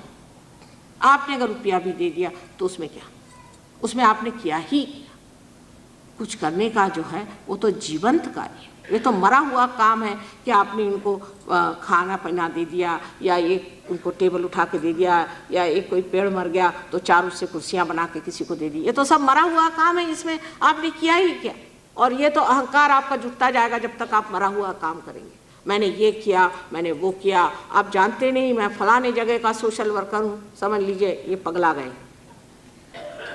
या मैंने ये देश का कार्य किया, मैंने वो कार्य किया, ये जिसने कह दिया उसको आप समझ लीजिए कि इनको अभी तक कुछ भी खबर नहीं है कि जनरॉसिटी क्या होती है, उदार चरित्र क्या होता है। उदार चरित्र जो होता है वो देता है इस तरह कि वो जानता ही नहीं वो देता है, इस हाथ से देता है वो हाथ जानता नहीं कि क्या है। वो देने का जो भाव है वो भी इस गुणातीत स्थिति में ही आ सकता है। उससे पहले जो भी आप करते हैं, वो जो भी आपका करना है, वो सारा कुछ आपके अंदर अहंकार और अभिमान बांधता है और बांधना पड़ेगा उसे। उसका कारण आपके अंदर बनी हुई संस्था है। ये जो राइट साइड में आप पीले रंग की चीज़ देख रहे हैं जिससे आपको पित्त होता है, इसे पिंगला नाड़ी कहते हैं। जैसे कि इस पिंगला नाड़ी से आप ये कार्य करते हैं। कोई सा भी कार्य आप करते हैं जो आपकी क्रिया शक्ति वो पिंगला नाड़ी से बहती है। इस पिंगला नाड़ी के कार्य से आपके अंदर जो ऊपर पीली चीज़ जो दिखाई दे रही है ये अहंकार है, ये उसका समझ लीजिए धुआं है, उसका बाय प्रोडक्ट वहाँ इकट्ठा होता है। तो आप ये कहें कि नहीं मैं तो जो भी काम करता हूँ माता जी मैं तो परमात्मा के चरणों में रखता हूँ, ये आप अपने को भुलावा में रख रहे हैं। क्योंकि आप जो काम कर रहे हैं उससे परे होने के लिए जो स्थिति है वो आपके पास नहीं। जैसे कि सूर्य है, वो जब प्रकाश देता है तो वो अकर्म में बैठे हुए हैं, वो प्रकाश दे रहे हैं, उनका स्वभाव है इसलिए दे रहे हैं, वो कुछ कर थोड़ी रहे। उनकी स्थिति ऐसी, उस गुणातीत स्थिति में वो हैं जहाँ से वो कर रहे हैं। उसमें कोई उनको ये एहसास थोड़ी कि मैं इनको लाइट दे रहा हूँ या मैं यहाँ पर इस तरह से हर एक पत्ते में हरा रंग भर रहा हूँ, इसका उनको एहसास नहीं। वो तो उनकी स्थिति ऐसी है कि वो दे रहे हैं अकर्म में। यही कृष्ण ने जब गीता में कहा तब लोग बहुत बार कहते हैं कि कर्मण्य व अधिकारस्ते फलेषु मा कदाचित् तो कह गए, लेकिन जो भी कर्म करो वो उन्होंने कहा मेरे चरणों में रखो। अब ये कृष्ण जो है सीधी बात तो करेंगे नहीं, क्योंकि जानते इंसान जो है उसकी टेढ़ी खोपड़ी है, तो टेढ़ी तरह से उन्होंने बात करी कि भाई जो भी काम करो परमात्मा पे छोड़ो, वो हो ही नहीं सकता। उनकी डिप्लोमेसी है ना, वो जानते हैं कि बाप का काम है तो सीधे नहीं बताएंगे, क्योंकि सीधे बताने में इंसान कभी नहीं समझेगा। इसकी उल्टी खोपड़ी इसको उल्टी तरह से बताओ कि जो भी काम करे परमात्मा पे छोड़। अब जब इंसान ये सोचता है कि मैं जो भी काम कर रहा हूँ परमात्मा पे छोड़ रहा हूँ, वो बड़े गलत फहमी में है। जैसे कि एक बच्चा है और वो एक गाड़ी को हाँक रहा है, उसके बाप ने आके कहा कि पहले तो वो बता देते हैं, पहले उन्होंने कहा कि आप स्थित प्रज्ञ हो जाओ पहले, तो उन्होंने कहा कि आप इस जो घोड़ा है इसको आप सामने रखो, इसको जोड़ लो, जो आत्मा है उसको जोड़ लो और तब गाड़ी हाँको। उसने कहा कि ऐसे कैसे? अर्जुन ने कहा ऐसे कैसे, तुम तो कह रहे कि साक्षी बनो और इधर कह रहे कि तुम युद्ध करो। तो इन्होंने कहा अच्छा ठीक है, तुम घोड़े को पीछे रखो, कोई हर्जा नहीं, बस हाँकते रहो और घोड़े पे नज़र रखो, बस सब चीज़ घोड़े पे समर्पित कर दो तो हो जाएगा। जब वो गाड़ी चलेगी नहीं तब बताना पड़ेगा कि बात ऐसी है कि घोड़ा आप आगे करिए, पर ये माँ का काम कि बेटे इस चक्कर में मत रहना, तुम सीधे घोड़े को आगे करके जोड़ लो। जब तक आत्मा से जुटेगा नहीं ये गाड़ी आगे जाने वाली नहीं। इसलिए जो लोग सोचते हैं कि आज हनुमान जी के इसमें हमने प्रसाद चढ़ा दिया, हो गया हनुमान जी अब आप हमारी सारी चिंताएं दूर कर दीजिए, वो भी मुस्कुराते होंगे कि इन्होंने अच्छा मुझे जेब में रख लिया। असल में बात यह है कि आपका तो अभी उनसे संबंध ही नहीं हुआ। हनुमान जी अपने अंदर कहाँ बसे हुए हैं यही लोगों को नहीं मालूम है। वो हनुमान जी जो है इसी पिंगला नाड़ी पर ऊपर से नीचे दौड़ रहे हैं। इनको बाइबल में गैब्रियल कहा गया है, सेंट गैब्रियल जो थे वो हनुमान जी थे। और हनुमान जी हमारे अंदर हैं और जब तक हम उनकी मदद नहीं लेंगे, जब तक उनसे हम आशीर्वादित नहीं होंगे, हमारे कोई भी कार्य पूर्ण नहीं हो सकते। अब उनसे आशीर्वादित होने के लिए पहले उनसे संबंध होना चाहिए। उनसे संबंध होने के लिए पहले निराकार में आपको आत्मा को प्राप्त करना चाहिए। इसीलिए बहुत लोगों ने सिर्फ निराकार की बात की कि साकार की बात करो तो फिर फंस जाएंगे। पहले निराकार ही की बात करो कि आत्मा स्वरूप तो आप पालो। बुद्ध ने इसीलिए ईश्वर की तक बात नहीं की कि अगर हम ईश्वर की बात करेंगे तो फंस जाएंगे, फिर ईश्वर ईश्वर, फिर वो कहेंगे मैं ईश्वर हूँ वो ईश्वर है। इस झगड़े में पड़ने से पहले ये है कि इनको निराकार ही की बात करो कि तुम अपना सिर्फ आत्म साक्षात्कार पालो, फिर आगे बोलो।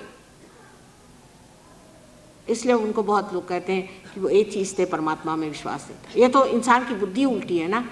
उन्होंने जाना कि इंसान किस हद तक है कि उससे यही बात की भाई पहले तुम आत्म साक्षात्कार ले लो फिर आगे की बात करो। चाहे जो भी हालत हो, आज ऐसी हालत है कि आप एक क्षण में पार हो सको, इसमें कोई शक नहीं। ये आपका भविष्य, यह आपका असली भविष्य है कि आप एक क्षण में पार हो जाते हैं।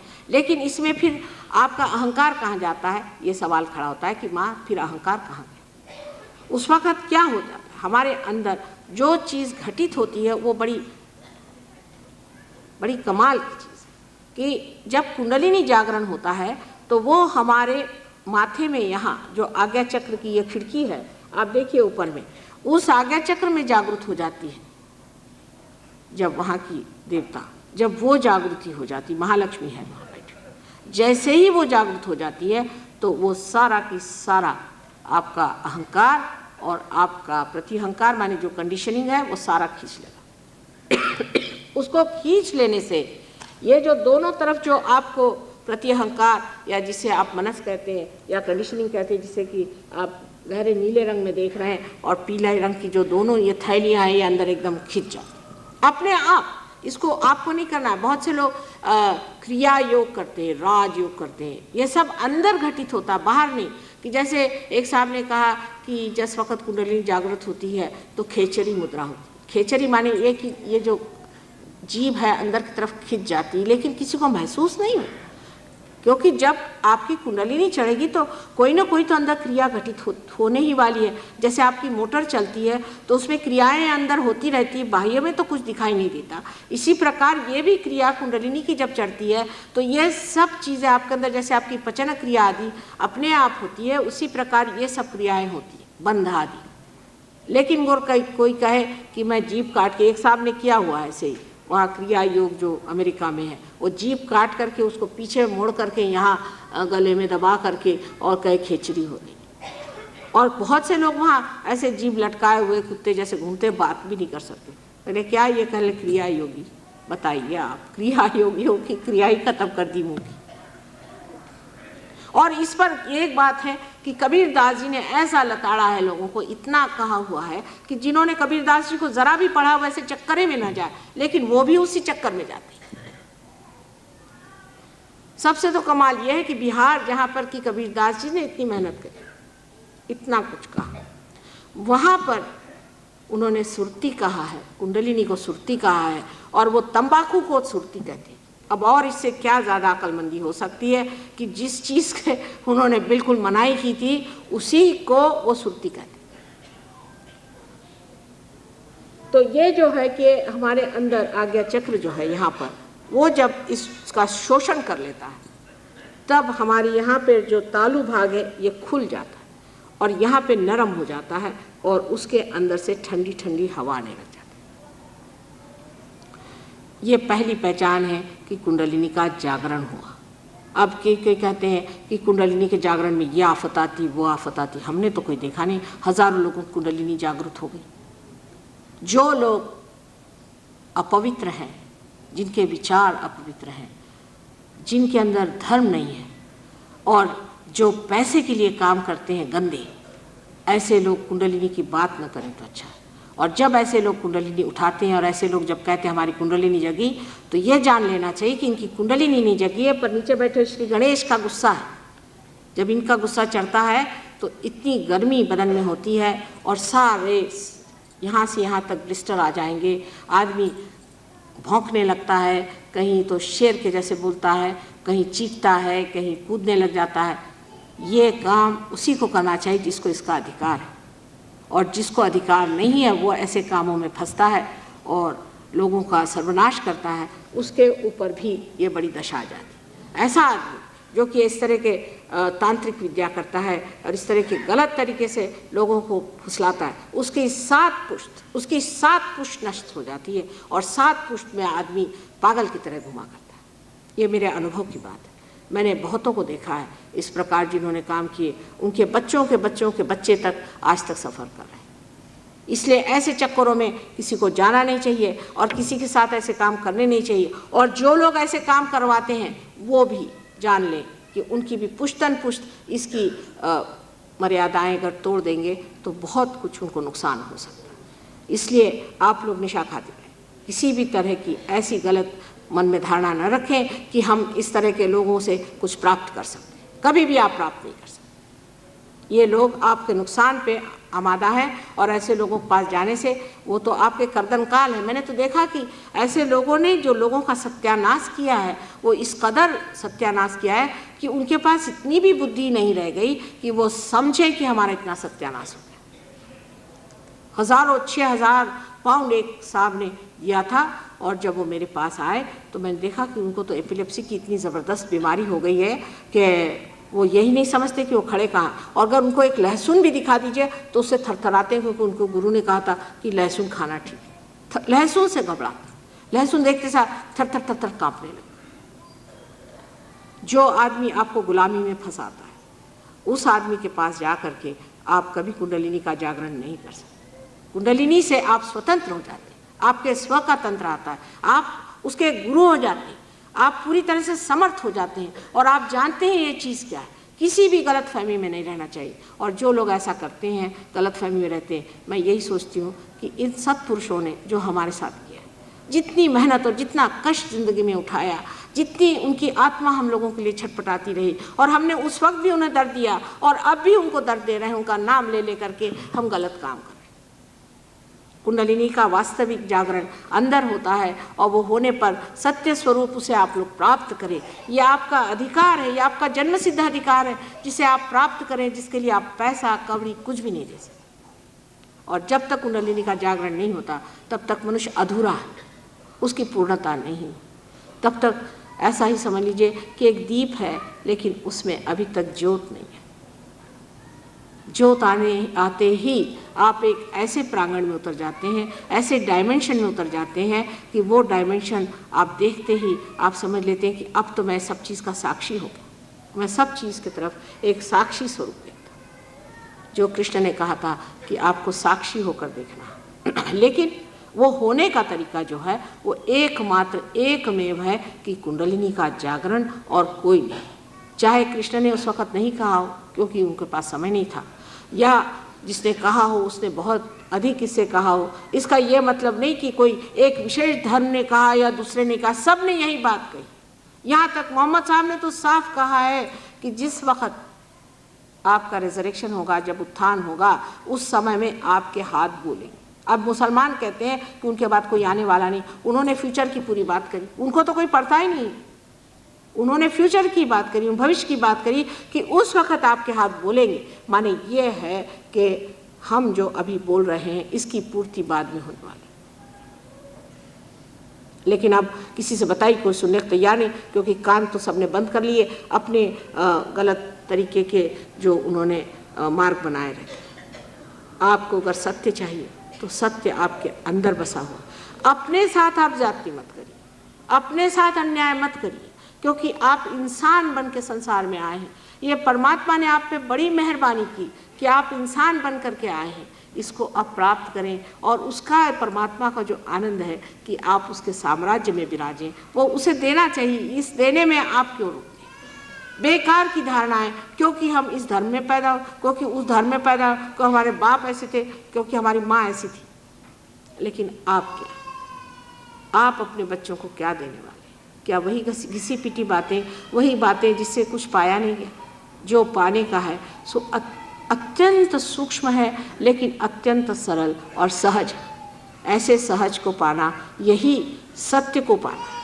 पहले तो हमारी मन की ये तैयारी होनी चाहिए कि माँ हमें तो सत्य ही चाहिए और हमें कुछ नहीं चाहिए। ऐसे जो वीर हों कि जो सत्य के सिवा कोई चीज़ नहीं मांगते, वही सहयोगी हो सकते हैं, नहीं तो नहीं हो सकते। क्योंकि सहयोग में आने के बाद भी मैं देखती हूँ लोगों में कि माँ हम तो ऐसा सोचते हैं कि हमारे ज़रा गुरु हैं, ज़रा पैसा ऐसा खाते हैं, क्योंकि उनको कुछ और रोज़गार नहीं है। लेकिन अब क्या करें भाई, तुम अपने गुरु हो गए, अब काय को गुरु पाले हुए हो? जब तुम्हारी तंदुरुस्ती भी तुम्हारे गुरु अच्छे नहीं रख सके, इसलिए तुम मेरे पास आए, तो उसको कहे पाल के रखा।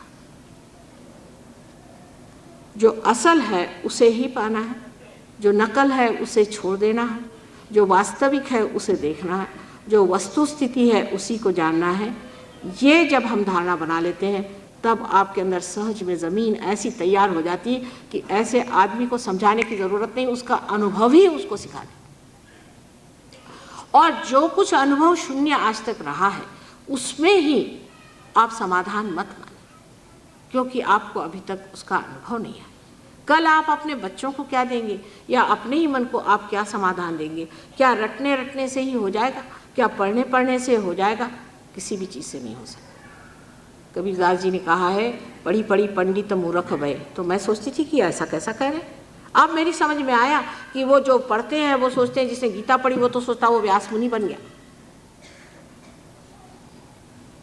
कोई किताब पढ़ता है वो सोचता है कि वो वही बन गया, फिर और वो कोई चीज़ सोचता ही नहीं। ऐसे भी लोग मैंने देखे कि किताब रखेंगे और कहेंगे अच्छा अभी भगवान का नाम लेकर के मैं खोलता हूँ भविष्य क्या देख लो, उसमें के एक सेंटेंस को पकड़ लेंगे, कल इसका भविष्य मतलब ये है, ये कौन तमाशा।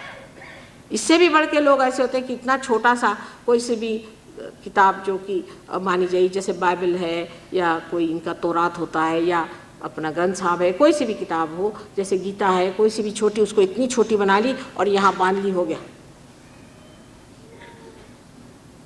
इस तरह के भ्रम में रहने से परमात्मा नहीं मिलने वाले, और वो कितने सहज सरल आपके अंदर मिल सकते हैं। उसके लिए आपको कुछ करना ही नहीं, वो आपके अंदर ही है।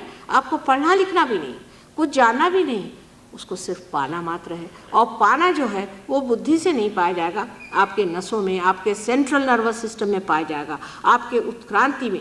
आप वो इंसान होंगे जिसे आप कह सकते हैं कि महान मानव, जिसे कि आज हम कहते हैं कि यही आपका भविष्य है, कि आप महान मानव। फिर इस देश में, ये देश, इसकी जितनी पूजा की जाए न कम। यहाँ संत साधुओं के अनेक चमत्कार, हजारों चमत्कार हो चुके हैं, और इन्होंने अपना खून सींच करके इस देश को बनाया है। इस देश में जो पुण्य है वो आपको किसी भी देश में नहीं मिल सकता। और इस देश में रहने वाले लोग महान पुण्यवान होंगे, पूर्वजन का सुकृत होगा तभी यहाँ पैदा होंगे।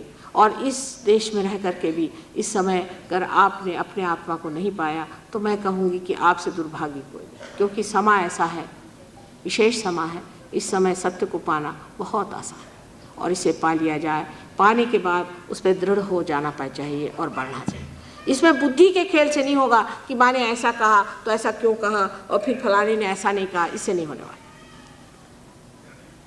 जो चीज़ है वही है। हम आपसे ये बात नहीं बता सकते जो चीज़ नहीं है हम क्या करें। हम तो आपसे झूठ नहीं बोल सकते, जो सत्य है वही आपको बताएंगे, क्योंकि हम तो आपकी माँ हैं, आपसे हम झूठ नहीं बोल सकते। और जो हम बोल रहे हैं वो सत्य है या नहीं, ये आप खुद उसका परिचय लें। जिद न करें, उसका परिचय लें, और परिचय लेने के बाद उसे आत्मसात करें। क्योंकि आखिर बात क्या है? बात यही है कि माँ है, वो किसी के लिए क्यों करती है, वो अपने बच्चे से प्यार क्यों करती है। उससे अगर कोई पूछा जाए तो वो कहेगी कि ये तो अजीब सवाल साहब, मैंने कभी सोचा ही नहीं कि मैं क्यों प्यार करती हूँ अपने बच्चों से। उसका कोई पर्पज़ ही नहीं, वो तो कोई मतलब ही नहीं होता, लेकिन करते। और इस वजह से आप लोग इस पे अब बुद्धि से वाद न करें, सिर्फ अपने कुंडलिनी के जागरण की व्यवस्था रखें। अपने कुंडलिनी का जागरण कर ले, जिससे आपका ब्रह्मरंध्र छिद्र हो जाए और आप ब्रह्म को जानें। सबसे पहले उस निराकार ब्रह्म को आप जान लें और फिर आगे की बात करें। परमात्मा की बात अभी न करें। अभी भी यही समझिए कि बुद्ध की बात ठीक है कि पहले आत्मा का साक्षात्कार हो जाए, ब्रह्म शक्ति को हम पालें, उसके बाद आगे की बात करें। उससे पहले की बात करने में और उसके आगे की बात करने में भी बहुत परेशानी हो जाती है, क्योंकि दिमाग सबके अलग अलग बैठे हुए हैं। इनका एक विचार है, उनका एक विचार है, उनका एक विचार है, उनका एक विचार है। मैंने ये किताब पढ़ी, मैंने वो किताब पढ़ी, मैं वहाँ गया था, वहाँ ये था, वहाँ वो था। लेकिन सत्य क्या है, उसे जानने के लिए कुंडलिनी के जागरण के बगैर, उसके प्रकाश के बगैर आप नहीं जान सकते। इसके अलावा भी जो चीज़ें आप जानते नहीं हैं, जो चीज़ें महसूस नहीं, जो चीज़ें हमारे लिए अज्ञात है, वो सब परमात्मा भी नहीं। बहुत सी चीज़ें जो अज्ञात है वो परमात्मा नहीं, ये जानना चाहिए। इसके बारे में मैं आपको कल बताऊंगी कि ऐसी बहुत सी चीज़ें हैं जो हमसे बिल्कुल अज्ञात है और कभी कभी उसकी झलक दिखाई देती, पर उसका परमात्मा से कोई संबंध नहीं। इसके बारे में मैं आपको कल बताऊंगी।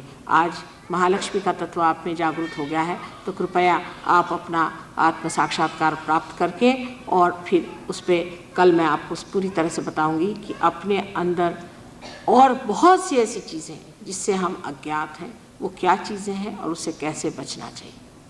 परमात्मा आप सबको सुबुद्धि दे।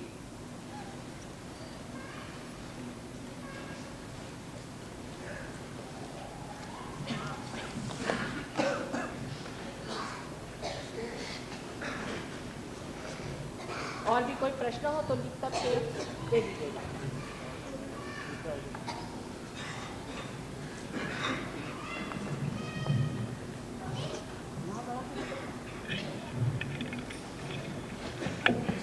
इसमें ले लो बीच में।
पा सकें।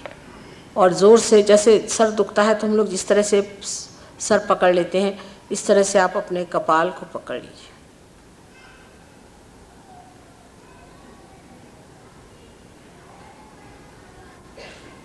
यहाँ पर आपको कहना होगा कि माँ, मैंने सबको क्षमा कर दिया। कितना बोझा हल्का हो जाता है। आप देखिए, सबको आप क्षमा कर दीजिए। और ये कहना कि हम क्षमा करना हम कर नहीं सकते क्योंकि मुश्किल काम है, ये गलत बात है। क्योंकि क्षमा करना न करना एक ही बात है, किंतु जब आप क्षमा नहीं करते हैं तब आप उन लोगों के हाथों में खेलते हैं जिन्होंने आपके साथ ज़्यादती की। सबको क्षमा कर दीजिए। सबको, जिन्होंने आपके साथ ज़्यादती कर ली, उसको क्षमा करते वो परमात्मा के हवाले हो जाते हैं।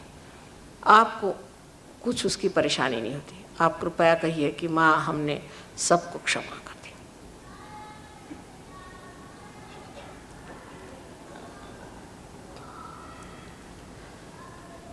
पूर्ण हृदय से कहें, क्षमा कर दें, क्योंकि आप कर भी क्या सकते हैं। क्षमा न करने से सिर्फ वैमनस्य और गुस्सा अपने अंदर भरता रहेगा। इससे तो सारी तबीयत ही खराब जाएगी। इससे अच्छा ये परमात्मा पे छोड़ दें, हमने सबको क्षमा कर दिया, अब तुम्हें जो करना है करो। एकदम हल्की तबीयत हो जाएगी, कोई बोझा नहीं सर पे।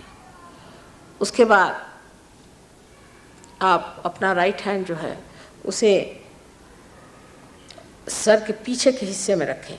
अब इस जगह ज़रूर आप कह सकते हैं एक बार, पर किसी तरह का दोष अपने पर न लेते हुए, किसी तरह की उलझन न लेते हुए, सीधे तरीके से ये कहना चाहिए कि भगवान, अगर हमने आपके खिलाफ कोई गलती की हो तो हमें क्षमा कर।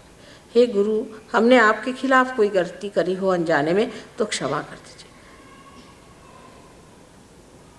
हमने अगर कोई उनकी शान में गलत किया हो तो क्षमा हो जाए। बस इतना कहिए। वो गलतियाँ गिनने की ज़रूरत नहीं, कोई अपने ऊपर दोषारोपण करने की ज़रूरत नहीं कि हमने ये गलत किया, वो गलत किया। सिर्फ ये कहना मात्र कि अगर हो गई हो कोई गलती तो तुम क्षमा कर दो।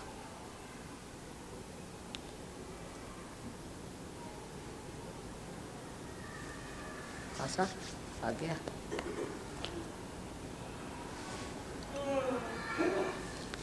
अब किसका घर पकड़ा देगा इतना देर?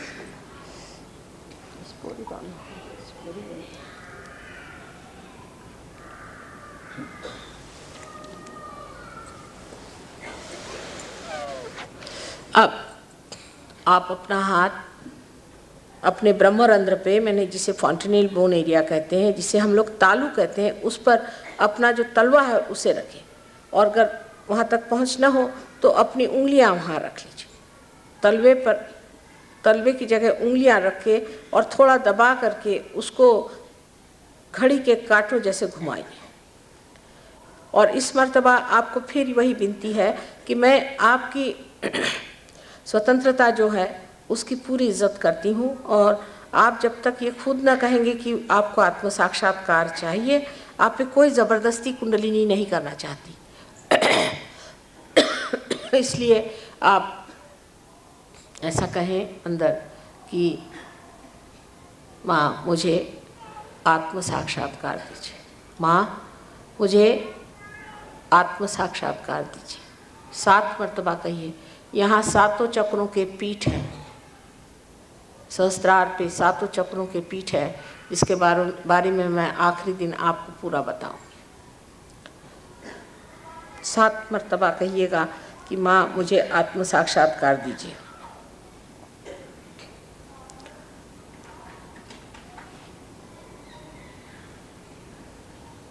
हो गया? आ रहे?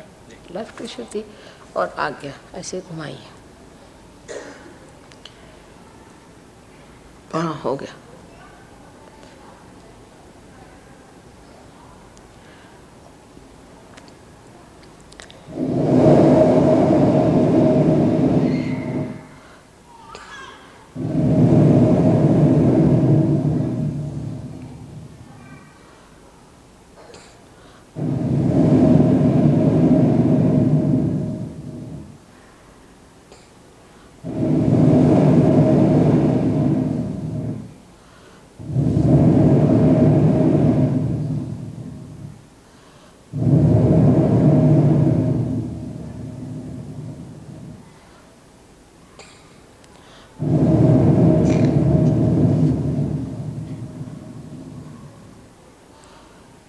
अब यह हाथ नीचे ले लीजिए, आराम से गोद में रखें। धीरे धीरे आंखें खोलिए। मेरी ओर आप बगैर विचार किए हुए देख सकते हैं। आप निर्विचार में, कोई विचार नहीं, अंदर एकदम शांति विराज रही। इसी शांति को पहले पाना चाहिए, तभी आप जागतिक शांति को प्रस्थापित कर सकते हैं। आप अपना लेफ्ट हैंड सर की ओर यहाँ पर रख के देखिए कि ठंडक आ रही कि नहीं। थोड़ा अधांतरी ऊपर उठाना, यहाँ पर देखिए कि सर में से कुछ ठंडक सी आ रही है या नहीं। सूक्ष्म है, ये सूक्ष्म संवेदना है, और हम जड़ से सूक्ष्म की ओर आए हैं तो ज़रा सा समय लगता है। देखिएगा, आ रही है ठंडी हवा। दूसरा हाथ इधर ये करके इस हाथ से देखिए,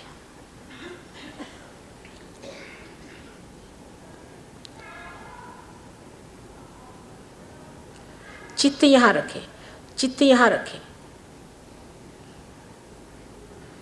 ये चमत्कार, ये असल चमत्कार है, ये कोई कर नहीं सकता, ये होता है, ये घटित होता है। फिर से देखिए, चित्त यहीं रखें। नहीं हो रहा ऐसा कह के छोड़ नहीं देना, देखते रहना। देखिए, फिर से देखिए, आराम से। जिनके हो रहा है, आ रहा है, वो हाथ ऐसे नीचे रखें। जिनके आ रहा है, हाथ नीचे रखें।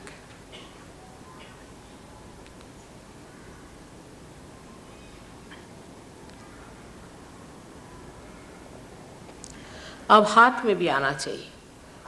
उसके लिए सबसे अच्छा तरीका ये है कि दोनों हाथ आकाश की ओर उठा के और सर पीछे करें और पूछें मन में कि क्या यही वो ब्रह्म शक्ति है, यही जो वेदों में वर्णित है, वही ये ब्रह्म शक्ति है, यही वो निराकार संपूर्ण परमात्मा का आशीर्वाद है।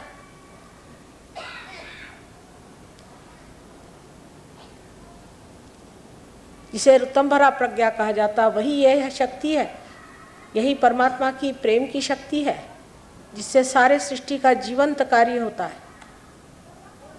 अब हाथ नीचे करके देखिए,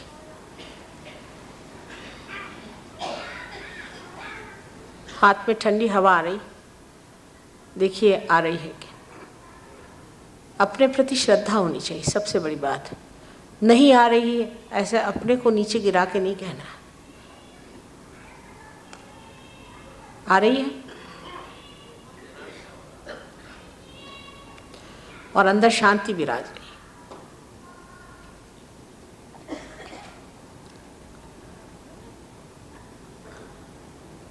थोड़ी देर आँख बंद कर लें, देखिए, और चित्त यहाँ रखें, बिल्कुल शांति है, विचार न करें, आँख बंद कर लें। देखिए कितनी अपनी शांति है, उसका आनंद उठाना चाहिए। जो सहस्त्रार में आनंद होता है उसे निरानंद कहते हैं। निरानंद, सिर्फ आनंद, केवल आनंद, केवल। ये आपकी अपनी आत्मा की स्थिति है, उनका अपना अनुभव है।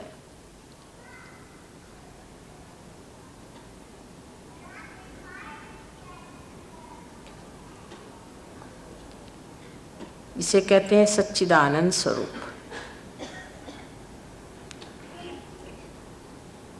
यही सत्य है, जो हम अपने नर्वस सिस्टम में जानते हैं वही सत्य है।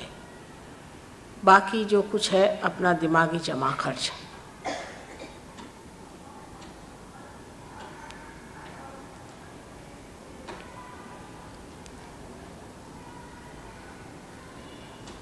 परमात्मा आप सबको सुखी रखे। अब घर जा कर के आराम से, ज़्यादा बातचीत न करें, मौन रहें, ज़्यादा बातचीत न करते हुए सो जाएं। आराम से आपको नींद आ जाएगी। और कल भी आप लोग यहाँ तशरीफ़ ले आइए। और 2 दिन मैं यहाँ पर दिल्ली शहर में हूँ।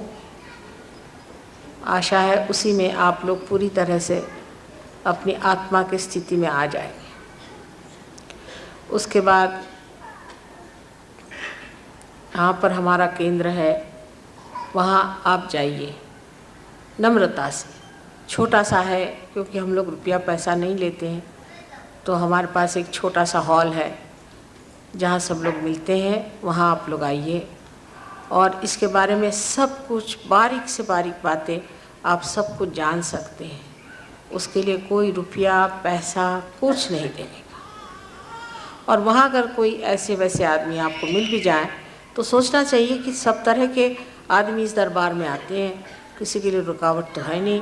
और अगर कोई आदमी उसमें अगर गलत है उसके लिए आप परेशान न होइए, आप अपनी प्रगति देखें, अपनी उड़ान को संभालें, बस दूसरों से आपको कोई मतलब नहीं इसमें। और धीरे धीरे आप उस सामूहिक चेतना में जागरूक हो जाएंगे जहाँ के आदमी गुणातीत हो जाता है, धर्मातीत हो जाता है और कालातीत हो जाता है और पूरी तरह से परमात्मा से आशीर्वादित और संरक्षित रहता है।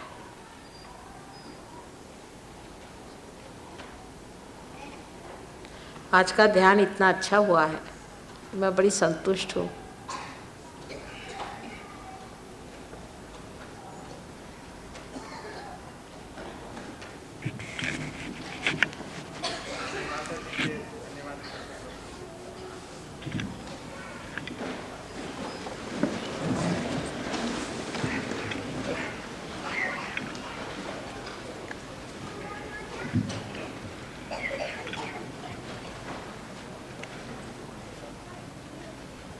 तो कबीर आनंद भयो है।